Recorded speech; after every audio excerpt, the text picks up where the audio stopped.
everyone, welcome to another Geek Dhaba review. It's Yumna and Junaid, and today we're going to discuss a true crime, a show based on true crime, limited series on Hulu called Candy. And there's going to be another series coming out this year based on the same story called, I think, Love and Death, was it? I forgot. I think it was Love and Death, starring Elizabeth Olsen and also Jesse Plemons. Yeah. So interesting cast. I'm actually looking forward to watching Jesse Plemons and Elizabeth Olsen act this one out. But back to our Candy.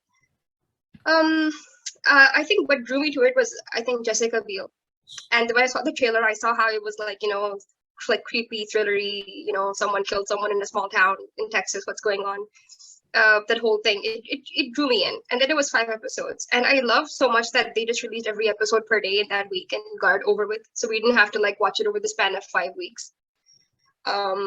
Jessica Biel like drew me in, and then the story drew me in as well. So it's basically about this really repressed housewife, who isn't really enjoying her marital life, and wants some excitement, wants a form of escape. Sees her friend divorce her husband and lives more freely. She decides that I want that spark. I don't have that spark, even though she has like a cinnamon roll of a husband. Poor guy. She decides to pursue a relationship with someone else in the town. And after a series of lots of complications, our Candy ends up killing the other woman, the wife of the man she was basically cheating on her husband with. Swings her axe 42 times, right? Swings an axe 42 times, and in fact 41 was times. Just 41 times. 41, and it's just stunning to me, how like a woman of her stature, can just swing it 41 times. There's this one scene when she's going up to trial for this, her husband basically goes out in the middle of the night, right?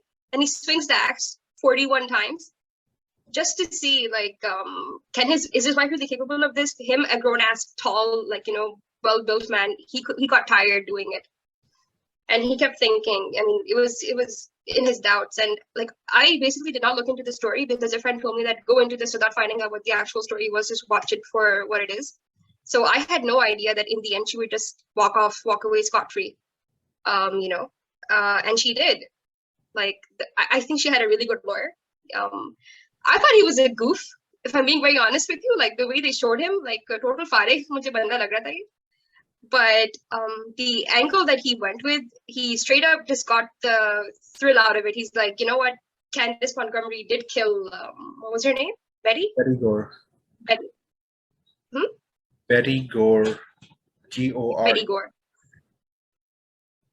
And so she did, and then I think that just took out, the jury got used to getting, hearing the sentence, killed again and again. I think they got desensitized to it, and they're like, okay, could have been self-defense, could have been anything. And I just think that none of us were in the room.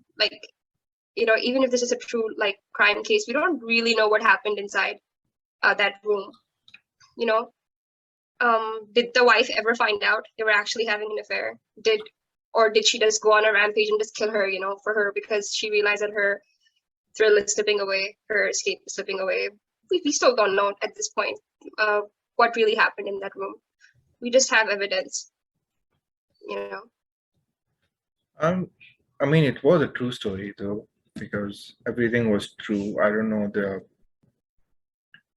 tiny details of it, but this is a true story, yes. And they both look like the same, so they picked the actresses pretty well. But the lawyer went with the angle through which she was killed. So if you're doing a self-defense in such a case, when the axe is involved, you can have an adrenaline rush, and can do crazy things. So 41 times, 42 times, that's normal in that case. But the small details which they forgot to mention was how she got inside her apartment when the doors were locked. That was the important detail which they should have highlighted how they did it, because I'm pretty sure that's not how the original killer did it, because if the door is locked, that is a clear Mm. theft case. So there is no self-defense in that case. So They're breaking. plus, I think they covered it using the what's it called? The scenario that she locked the door and then she went after Candy.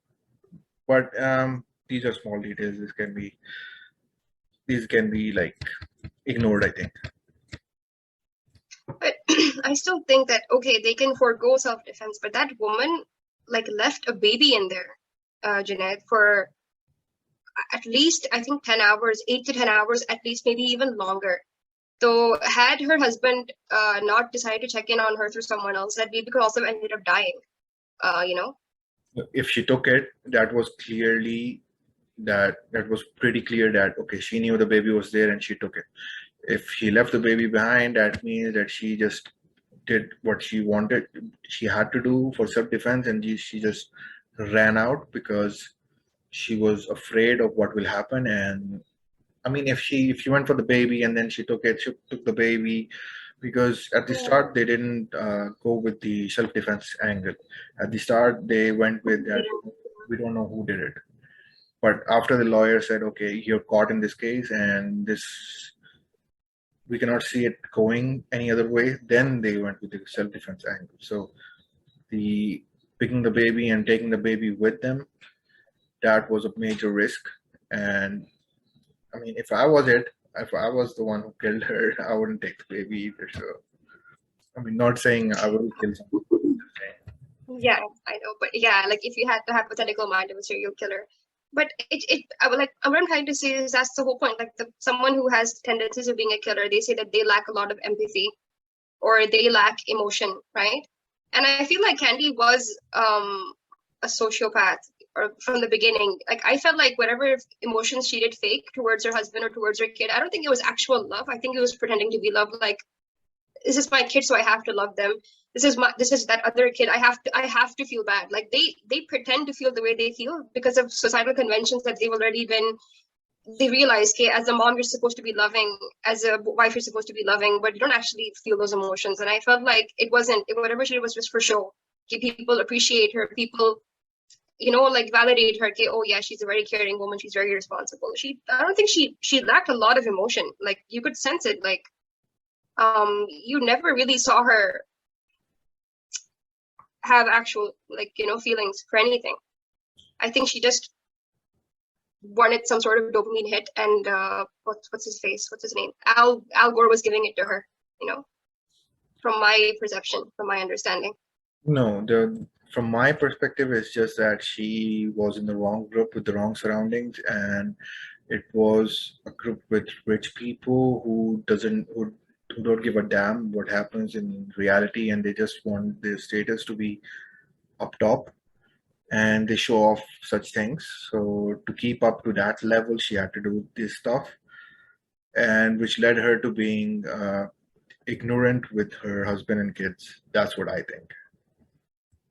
See, I don't think she was ignorant with her kids. I think she was very attentive towards them. No, but she was just to keep the perfect mom act, throughout the town or throughout whatever. Like she was very well respected. She was very well admired. Okay, oh, this is Candace Montgomery. She's amazing. But yeah, like I can respect your opinion about this too. It could be that she was forced into these conventions and she had to behave a certain way just to keep up standards, just to keep up appearances. That could also be a good theory behind it. It Yeah, could because be. they just showed the people who went to the same church as them. They just showed the people who lived in the same colony as them. So if you look at it in that perspective, it kind of sits on that level that she did it just to be involved, and she did it just to be what's it called, just to be looked at the same way. Like yeah. I get what you're trying to say. It could be. But I am excited to see Elizabeth Olsen's interpretation of Candy. Same. I feel like we're gonna get I mean, Jessica Biel did amazing, but that little like flecks of darkness that Jessica tried to do, I didn't feel like they were all the way there. I feel like Elizabeth might potentially terrify us as Candy, like with the smile and the creepy eyes. Scarlet I Witch. mean, we recently watched. Mhm. Scarlet Witch. Yeah, we recently watched Scarlet Witch, and she really had the whole crazy eyes and like smile thing down. So I can already imagine it's going to be really interesting to watch, and hopefully we'll review that, like we will review that for you guys when it comes out, whenever it does. But overall, I'm shocked that a jury can actually accept a woman violently swinging an axe for 42 times. Self defense to ek had tak hoti hai, कि मैंने किसी को, like, I knocked someone down or I made sure that they're incapacitated, then it just run off. But this woman just went at it, left a baby behind, went upstairs, washed herself off very strategically, covered her bases, and it just came back. It's freaky. If you look at recent events, there is a woman which is looking at the jury and all their answers rather than the person who's answering them. So things happen. I mean, they don't really. That like there is a woman who actually won a case.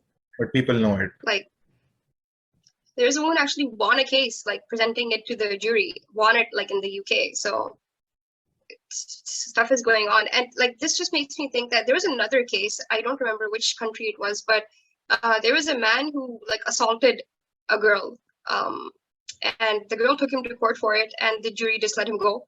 And that same man ended up like killing 2 more women later, throughout the years.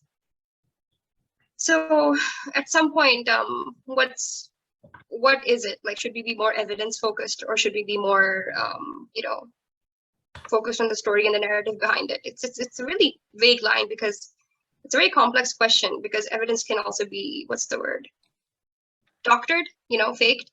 So we can go into that whole law, order, crime, ethics, punishment, morality later for some other session, because I think that will take us all night. But I'm still surprised they could just let her off that easily. I'm still surprised. Like, not even community service, bro. Like, just sort of paise de diye and that's it. No probation, nothing. I'm just glad to know that her husband ended up divorcing her after 4 years. Finally, bro, like, and she apparently lived on. Like, she changed her name somewhere else, and she apparently became a mental health counselor. Yeah. Candy became a mental health counselor. Like, redemption is, for out there apparently. You can, start as a villain and apparently, like live your life as a hero, or redemption arc, But yeah, let's go to ratings. What would you rate this show? Before ratings, I will just say Justin Timberlake, wherever there is Jessica Biel, he has to be there. Yes, you reminded me. Some, I don't know, what's it called? Forgot the word. Maybe it's he's not being totally confident with her just acting herself, and he has to be there for some reason. So, but he's a good actor. Controversial opinion. It could be like because no. Yes, like I have a counterpoint for your point actually. Betty, who is Melanie, right? She was in 2.5 Men, and she was also in Yellow Jackets, which me and Mubarak have reviewed. It's also a good show. You should check it out. So I think her husband was the other guy. So Jessica Biel's, so the 2 female leads, their husbands were actually in the show for like a bit. So Jessica Biel's husband was there, and so was her husband. Could be just like, let's make the husbands have a cameo. But I did not recognize him like in the first few minutes. I had to like really look really closely, and I'm like, is that Justin Timberlake with the funky bowl cut and the mustache and the accent? I'm like, is that really him? It looks like him. He has his eyes. And it was him. It was nice seeing him. I don't know. Again, after so long, I feel like it's been forever since I've seen Jessica Biel and Justin Timberlake on TV or anywhere. So nice throwback. Anything else you want to add? No, let's move to ratings. I'll give it 2.5. Just so because it could have been better in some ways. That's all I can say. So it's just an 8.5. I'm going to give it an 8 because I feel like I wanted to be a teeny bit more creeped out, and I didn't get that element. Like, I loved how Jessica Biel played. Even this part was really difficult to play, and she played her so well with the expressions. But I wanted to be a bit more creeped out by Candy, and I just wasn't. I think the whole purpose was for us to see that, you know, how likable she was and how it's impossible for you to believe she could be capable of doing this. Fine, but I still wanted to be a teeny bit creeped out, and I feel like the soundtrack, like, you know, the themes behind this show were kind of off. Like, I wanted a more, like, a better build up music, better music in general throughout, better instrumental music, better. I feel like there could have been better scores throughout the show. I feel like other, like, thriller movies and plots have, like, good effects, sound effects going on. They didn't have that here either. It was just very difficult. But overall, enjoyed it. I think I would give it an 8. Okay, so So it's there you have it, guys. If you've watched Candy, let us know what you think in the comments. Let us know what else you'd like us to review. And yeah, please like and subscribe.